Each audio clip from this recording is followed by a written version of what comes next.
Saving your first $1,000 is statistically harder than saving the next $10,000, which is basically the financial equivalent of a game glitch. You know that moment when you swear you're doing everything right, yet your bank account behaves like it's being controlled by a distracted raccoon.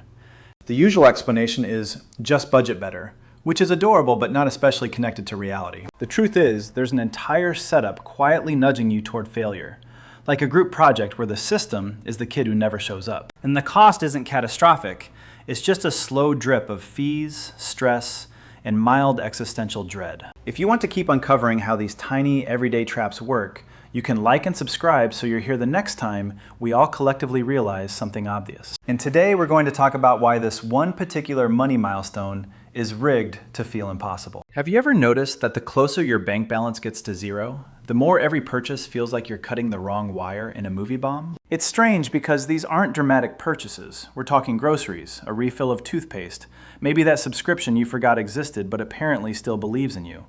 When you live close to zero, even tiny expenses suddenly feel like moral decisions, like the universe is grading you on buying a sandwich. And the weird part is how quickly progress evaporates.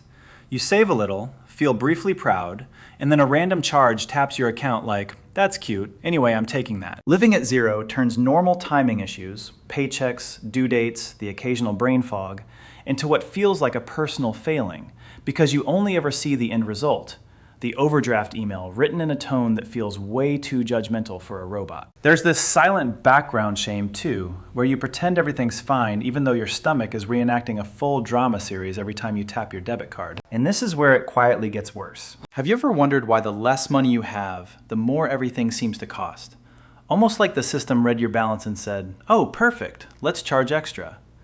What most people don't realize is that being broke carries its own set of premium add-ons, like overdraft fees, late charges, and interest rates that feel designed by someone who hates fun. These charges don't show up all at once. They show up like a slow drip, the financial equivalent of a leaky faucet you keep telling yourself you'll fix when your life stops being on fire. And because the timing is always terrible, each fee feels like a personal mistake, like you somehow should have known your paycheck would hit at 3:07 p.m. instead of 3:06. The system quietly frames it as your fault, which is impressive considering it's the same system that lets billion-dollar banks lose your deposit and then ask you to wait 3 to 5 business days. Meanwhile, billions in fees come from people who never had the margin to avoid them in the first place, including me, because I once paid an overdraft fee on a $2 bag of chips. Which sounds manageable until you notice what happens next. Why do bills behave like surprise guests who all agree to show up during the same week just to see if you'll cry?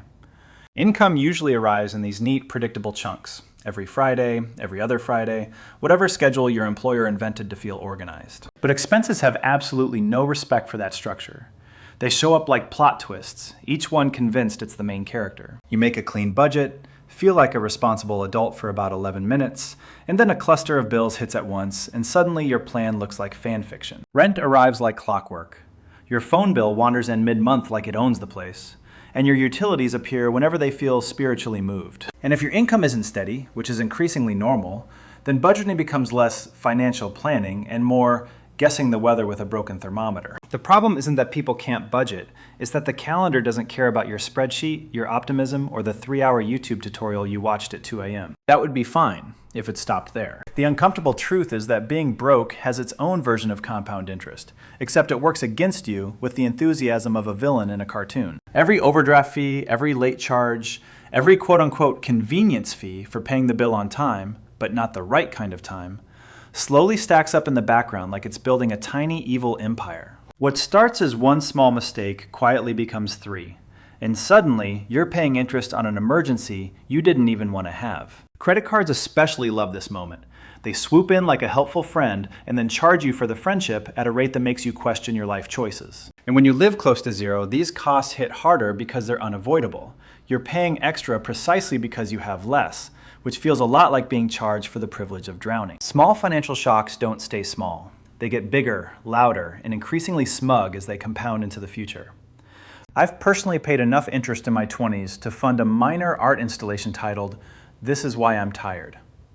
The problem is, this isn't happening in isolation. Why does your brain act like every mildly stressful day is the perfect moment to spend money you were very sure you were going to save yesterday? Stress does this thing where it convinces you that relief is urgent, even if the relief is just buying a snack you don't need or scrolling a delivery app like it's a personality quiz. And living close to zero makes this worse, because the pressure gets louder, your thoughts get messier, and suddenly the idea of saving feels like trying to meditate during a fire drill. Present bias kicks in hard.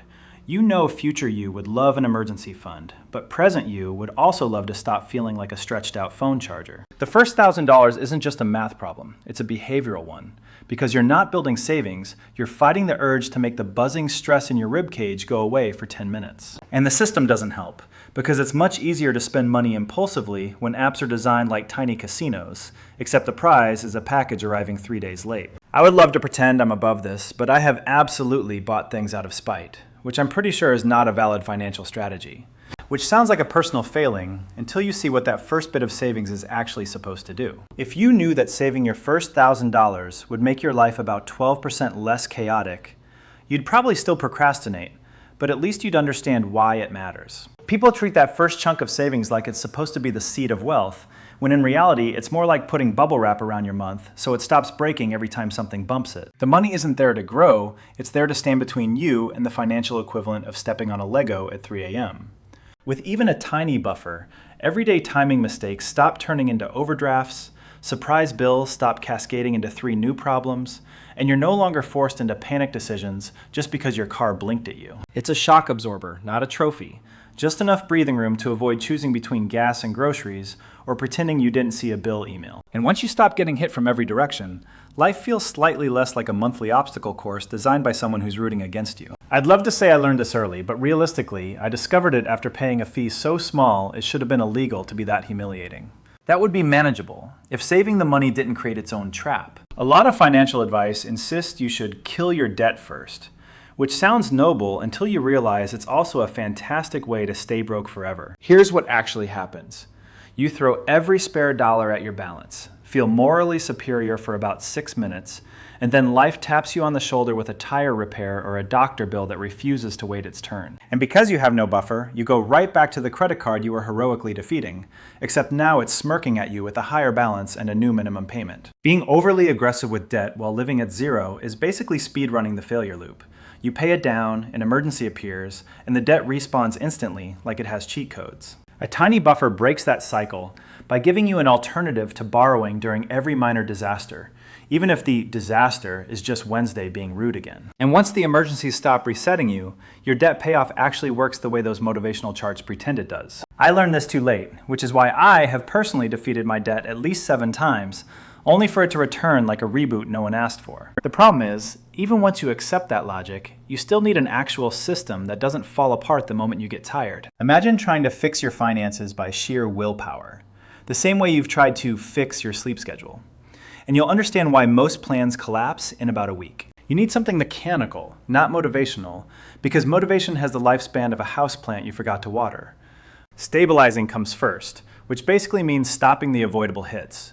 Moving autopay dates, setting alerts, opting out of overdraft features that act like they're doing you a favor while charging you for the privilege of their help. Once the leaks stop, the buffer stage kicks in, where the goal isn't save a lot, it's save consistently before your money gets any ideas, usually by moving it the second income arrives. And then you use a bill calendar, which is exactly as thrilling as it sounds, but also the only way to see the financial jump scares your month has been hiding.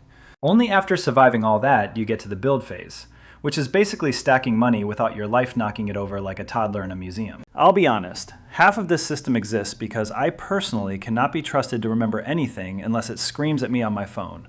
Which would be great if we didn't also have to deal with the part where we ruin our own progress without even noticing. If you've ever transferred money into savings and then transferred it right back out 2 days later, congratulations. You've experienced the financial equivalent of texting your ex at midnight. The problem isn't that you're irresponsible, it's that your money is too close, too available, too ready to leap back into the wild the second you have a stressful day or see an ad for something aggressively unnecessary. When the buffer sits in your checking account, it doesn't feel like savings. It feels like permission. Like a tiny voice whispering, technically you can afford this, even though technically you cannot. Separation creates friction, and friction is the grown-up version of putting cookies on the highest shelf.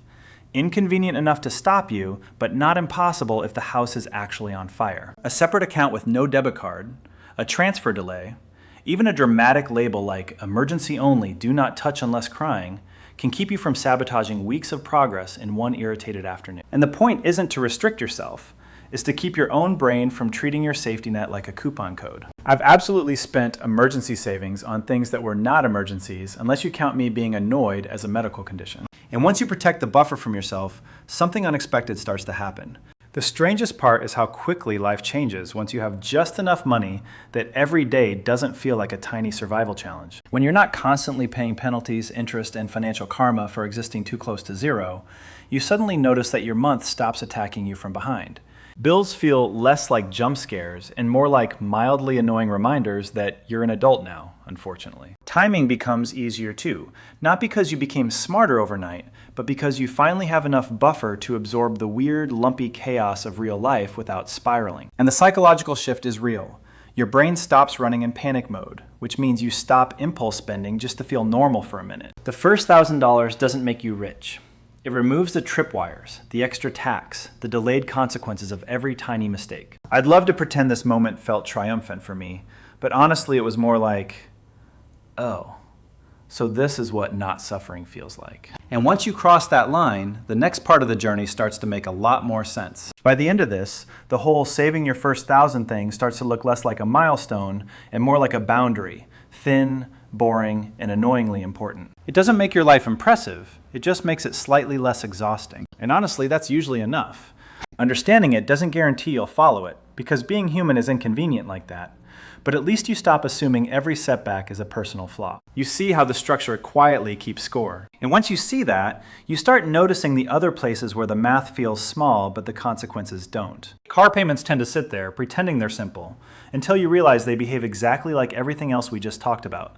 Just bigger, louder, and a little more smug. And that's usually when people start wondering what that payment is actually costing them.